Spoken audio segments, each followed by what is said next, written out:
ndani yako. Tunaenda namba 3. Atakufunulia neno sahihi la kusimamia katika maombi. Roho Mtakatifu atakusimamia neno sahihi katika maombi unaenda kuomba. Huyo Roho Mtakatifu ndio atakayokusimamia neno. Atakupa neno. Kwamba hili neno mwanangu maombi ulionalo, ingia na neno hili. Roho Mtakatifu. Bwana Yesu asifiwe sana. Haleluya. Usiangalia akili zako. Mwambie Roho Mtakatifu naingia sasa kufanya maombi haya. Ninaomba unipe andiko la kuingilia kwenye haya maombi ninayoenda kufanya.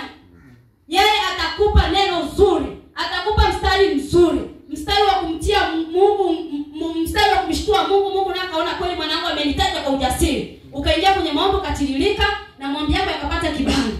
Bwana Yesu asifiwe sana. Namba 4. Mkaribishe Roho Mtakatifu katika kuomba kwako. Mkaribishe Roho Mtakatifu katika kuomba kwako.